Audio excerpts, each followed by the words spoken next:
Advanced pain clinic. నొప్పి మాయం, surgery దూరం. For appointments 9155515563. నమస్కారం, వెల్కమ్ టు ఐ డ్రీమ్. నేను మీ ఝాన్సీ. ప్రస్తుతం మనతో ఉన్నారు ప్రముఖ ఆధ్యాత్మికవేత్త అలాగే వాస్తు జ్యోతిష్య పండితులు వైవిఎస్ గిరిరావు గారు. నమస్కారం అండి. నమస్తే అమ్మా. గురుగారు, చాలా మంది ఇంట్లో ఏం ఫీల్ అవుతుంటారంటే నిన్న మొన్నటి వరకు అంతా హ్యాపీగా ఉంది, ఇప్పుడు ఎందుకు పనులు ముందుకెళ్ళట్లేదు, ఏ పని చేస్తున్నా వెనక్కి వచ్చేస్తున్నాయి అంటూ ఉంటారు. అండ్ ఇంటికి పని చేసుకొని వర్క్ చేసుకొని ఇంటికి వెళ్ళే టైంలో కూడా ఇంటికి వెళ్ళగానే చికాకులు, ఏదో ఒక గొడవలు అవుతూ ఉంటాయి అంటారు. అంటే ఈ మధ్య ఏంటంటే నరదిష్టి, నరఘోష అంటూ ఉన్నారు. నిజంగా నరదిష్టి తగిలితే ఇట్లాంటి చికాకులు ఇంట్లో వస్తాయా? నరఘోష అంటే ఏంటి అసలు? దానివల్ల వచ్చే ప్రతికూల వాతావరణం ఏంటి? దాని నుంచి మనం ఎలా బయటపడచ్చో తెలియజేయండి. చాలా సంతోషం అమ్మా. ఇది పురాతనంగా ఏంటంటే ఆనవాయితీలో ఉన్నదే.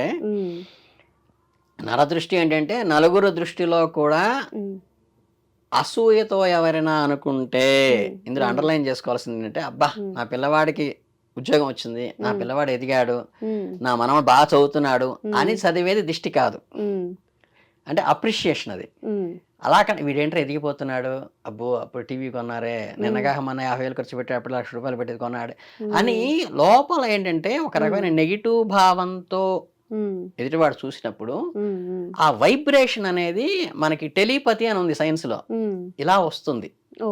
అంటే ఏంటంటే మిమ్మల్ని చూస్తూ నేను మాట్లాడేటప్పుడు అసలు మిమ్మల్ని టచ్ చేయకుండా, ఫిజికల్ గా బెత్తంతోనో చేత్తోనో కొట్టకుండా కూర్చునేనే సీరియస్ అయిపోయి మీద కోపంగా మీ మీద ద్వేషంతో 4 తిట్లు తిట్టినప్పుడు ఏంటంటే ఫిజికల్ గా మీరు అక్కడ ఉంటా, నేను ఇక్కడ ఉంటా, కానీ లోపల ఏంటంటే ఒక పెయిన్ కానీ, ఒక ఆవేదన కానీ, ఒక దడదరలాగా అనిపించడం కానీ, అంటే ఏంటంటే ఎదుటివాడిలో ఉన్న నెగిటివ్ ఫోర్స్ అనేది టెలిపతి ద్వారా ట్రాన్స్ఫర్ అవుతుంది.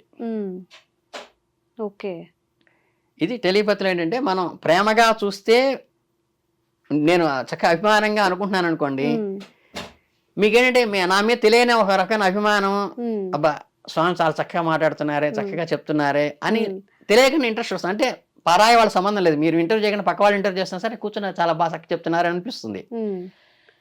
లేదు, నాలో ఏదైనా కల్మషం పెట్టుకుని నేను చిరునవ్వు నవ్వుతూ ఉంటాను, ఎదురుగా కూర్చుంటాను, కానీ లోపల ఎప్పుడైతే నాకు నెగిటివ్ థాట్స్ వస్తూ ఉంటాయో, మీ మీద మిమ్మల్ని ఇబ్బంది పెడదాం, లేకపోతే మీరు ఎదగకుండా చేద్దాం, ఇలా నేను నెగిటివ్ థాట్స్ కానీ నా లోపల ప్రజ్వలిస్తూ ఉంటే మీరు అలాగే కూర్చోండి, మీకు తెలియకుండానే నా మీద ఎందుకో నెగిటివ్ థాట్స్ మీకు ఆటోమేటిక్గా టెలిపోతాయి, వస్తాయి.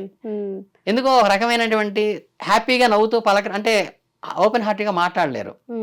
ఈ వైబ్రేషన్ అనేది ఏంటంటే ఇలా వస్తుండే, అంటే మనం పాజిటివ్ వ్యక్తులు చూస్తే పాజిటివ్ గాను, నెగిటివ్ వ్యక్తులు చూస్తే నెగిటివ్ గాను లోపల నుంచి తెలియకుండానే తెలిసిపోతూ ఉంటుంది సరే. దాన్ని నరదృష్టి అంటారు. అంటే పాజిటివ్ గానీ నెగిటివ్ గానీ, పెద్దవాళ్ళు గానీ, తల్లిదండ్రులు గానీ, తాత ముత్తాతలు గానీ మనం ఆశీర్వదించేటప్పుడు ఉండే ఇదికి, లేకపోతే మన ఫుల్ గా ప్రేమగా అప్రిషియేట్ చేసేదానికి నెగిటివ్ గా మన గురించి అసూయగా మాట్లాడేది నరదృష్టి అంటారు. దీనికి రెమెడీ ఏం చెప్తారంటే, మీకు ఈ కళ ఉప్పు అని ఉంది కదా, కళ ఉప్పు ఏంటంటే మనకు చిన్నప్పుడు మీరు మీ బామ్మలు అమ్మమ్మలు పుట్టుకుని ఇలా తిప్పుంటారు. ఇది కూడా ఏంటంటే మీకు ఆ ఉప్పు కణాలు కనుక ఈ ఎరా అని ఉంటుంది మనకి బాడీకి, అంటే మీకు ముందుకెళ్తే ఏంటంటే ఆత్మను కూడా ఫోటోగ్రాఫ్, క్లియర్ ఫోటోగ్రాఫ్ అని తీస్తారు. ఒక చెట్టుకు కూడా ప్రతిదానికి ఒక ఎరా ఉంటుంది, జంతువుకి కానీ ఒక ఎరా ఉంటుంది.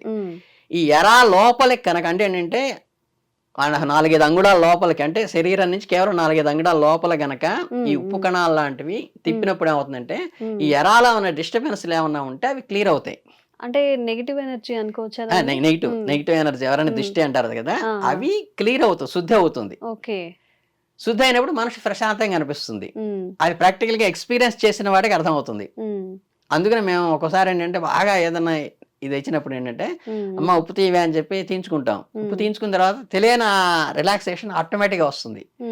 అది ప్రాక్టికల్ గా ఎక్స్పీరియన్స్ చేస్తే అర్థమవుతుంది దానివల్ల ఫలితం ఎంత ఫలితం ఉంటుంది అనేది. ఓకే గురుగారు, మరి దిష్టి తీసుకోవడం అనేది మనం ఇప్పుడు ఇంట్లో ఉంటే ఓకే, పెద్దవాళ్ళు తీస్తూ ఉంటారు. చాలా మంది ఇప్పుడు బయట ఉంటున్నారు, హాస్టల్స్ లో కానివ్వండి, బయట తీసుకొని ఉంటారు. సెల్ఫ్ గా దిష్టి తీసుకోవడం అలాంటివి ఏమైనా ఉన్నాయా? అంటే దిష్టి తీసిన వాళ్ళకి ఏంటంటే కొంత ఇది బ్యాడ్ అంటుంది కాబట్టి మళ్ళీ వాళ్ళు వెళ్ళి కాళ్ళు కడుక్కుని ఇవి చేతిలో ఉప్పు పక్కన పడేసి కాళ్ళు చేతులు కడుక్కుని వచ్చి మనం కూడా కాళ్ళు చేతులు కడుక్కుని రావాలి కదా.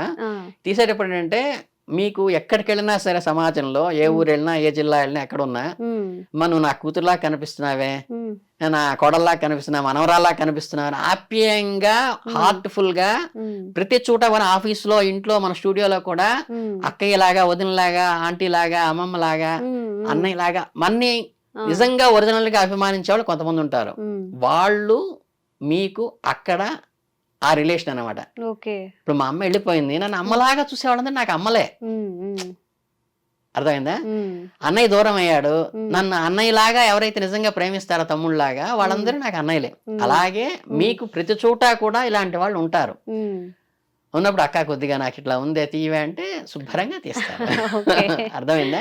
అంటే మన రిలేషన్ అనేది ప్రతి ఏరియాలో కూడా ప్రతి చోట కూడా మన మనస్సు అది నోరు బాగుంటే ఊరు మంచిది అయితే ఊరు మంచిది అంటారు కదా, అలా ఉంటుంది.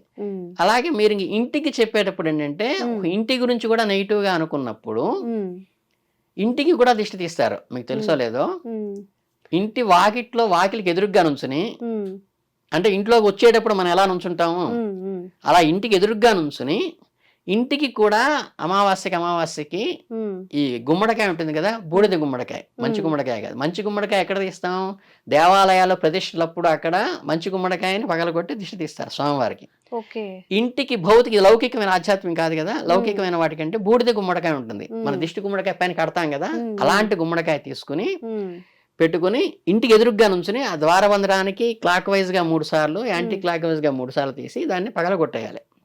అంటే ఒక వేళ పగలగొట్టేయాలి. దాన్ని ఇంకోటి ఏంటంటే నేను చాలా వీడియోలో చెప్పింది ఏంటంటే ఎవరు తొక్కనటువంటి ప్రదేశాల్లో వేయండి. కాలువల్లో అంటే ఈ దిష్టి తీసినది ఇంకొకళ్ళకి అంటకుండా మనం నివారణ చేసుకోవాలి తప్పితే ఇది ఇంకోళ్ళకి అంటి నివారణ కావాలనుకోవడం తప్పు. కర్మ సిద్ధాంతం ఏమవుతుందంటే అది తీసుకెళ్లి ఏ 4 కూడల దగ్గర ఏ రోడ్డు మీద పడేయటం వల్ల ఏంటంటే ఎవరికైనా అది అంటితే, ఎవరికైనా 100 రూపాయలు దానం చేస్తే ఎట్లా అయితే 10 రెట్లు ఫలితం వస్తుందో, ఈ చెడు కూడా వాళ్ళకి అంటుకోవడం వల్ల 10 రెట్లు ఫలితం మళ్ళీ మీకు వస్తుంది. అందులో ఈ డిఫెక్ట్ ఉంది. కాబట్టి ఎవరు తొక్కని ప్రదేశాల్లో పడేస్తే అవి క్రిమికీటకాదులు అవి తినేస్తాయి అన్నమాట. సో అక్కడికి అది నివారణ అవుతుందే తప్పితే మీరు ఎట్టి పరిస్థితుల్లో కూడా అందరూ దిష్టి తీసింది ఎక్కడ తొక్కే పరిస్థితి పడే. అట్లాగే దిష్టి గుమ్మడికాయ అనేది శాస్త్రంలో ఉన్నది. లేకపోతే దిష్టి గణపతి అని ఉంటుంది, పెట్టుకుంటారు. లేకపోతే ఏనుగు కన్నర్ పెట్టుకుంటారు తప్పితే ఈ రకరకాలు పెడుతుంటారు, ముళ్ళ కొంపలు, జుట్టు, అవన్నీ పెడుతుంటారు కదా. అవి యాక్చువల్గా ఏంటంటే మన సాత్వికమైన ప్రదేశాల్లో, సాత్వికం అంటే మీరు చక్కగా గంధం గాని, సెంట్ గాని, పన్నీర్ గాని చల్లిన దగ్గరికి దోమల ఈగలు రావు. మీకు ఎక్కడైతే అశుచిగా ఉండి జిడ్డుగా ఉండి లేకపోతే మురుగు వాసన వస్తుందో అక్కడికి దోమల ఈగలు వస్తాయి. అలాగే ఇవన్నీ ఏంటంటే ధార్మికమైన ఫోటో గాని, ధార్మికమైన గుమ్మడికాయ గాని చక్కగా పసుపు రాసి దానికి బొట్లు పెట్టి మనకి వాళ్ళ దీంట్లో పెట్టినప్పుడు ఆటోమేటిక్ గా అక్కడికి దిష్టి ఆగుతుంది. అమ్మో ఇక్కడ ఏదో ఉంది, ఉత్తిష్టంతో పత విశాచ ఇదే భూమివారక అయితే శామవరో ధైన బ్రహ్మకరం సుమారం ప్రతి పూజలు చేయిస్తారు మనకి, అక్షంతల వాసం శనకరం. అలా ఇక్కడ శుభకార్యం జరుగుతుంది, దూరంగా వెళ్ళిపోతాయి. అలాగే నెగిటివ్ ముళ్ళకంపలు, జుట్టు ఇవన్నీ పెట్టినప్పుడు అంటే అవి అక్కడ అట్రాక్ట్ అవుతాయి. అయ్యో, అంటే లోపలికి రావు కానీ అక్కడ అట్రాక్ట్ అవుతాయి. అంటే మన గుమ్మం ముందు అవన్నీ స్థావరం ఏర్పరచుకుంటాయి. It is not perfect. అందుకనంటే అది శుభకరమైనవే పెట్టుకోవాలి తప్పితే అశుభకరమైనవి వాకిట్లో పెట్టకూడదు. మీకు దిష్టి బాగా తగిలింది ఏంటంటే 4 సంవత్సరం 6 నెలలు వస్తుంది గుమ్మడికాయ, నీకు తెలియకుండానే లోపలంతా కుళ్ళిపోయి పట్టణ అదే పగిలిపోయి పెద్ద సౌండ్ వచ్చి రాలిపోతుంది. అలా వస్తే మన ఇంట్లో ఏదో కీడు అట్రాక్ట్ చేస్తున్నాము అంటే అక్కడ ఏదో కలబందో జుట్టు అటు చెత్త ఏదో పెట్టాము దాని పక్కన, ఆ చెత్త అంతా వచ్చి ఇది అట్రాక్ట్ అయింది అనేది ఇండికేషన్ మీకు క్లియర్ గా తెలుస్తుంది. అప్పుడు అలా పగిలిపోయినప్పుడు కింద ఉట్టిని మళ్ళీ వాడకూడదు, కొత్త ఉత్తి దాంతో కొత్త గుమ్మడికాయ తెచ్చుకుని పెట్టుకోవాలి. మీకు ఏమి ఇబ్బంది లేదంటే దాన్ని కొలమానంగా చూసుకోవటమే. అది సంవత్సరం పాటు ఉంది అంటే పర్ఫెక్ట్, మళ్ళీ సంవత్సరం తర్వాత మార్చుకోవచ్చు. ఇవి దిష్టికి సంబంధించి ప్రధానంగా ఉన్నటువంటి దీంట్లో అవి. చాలా మంచి విషయాలు తెలియజేశారండి, ధన్యవాదాలు. చాలా సంతోషం.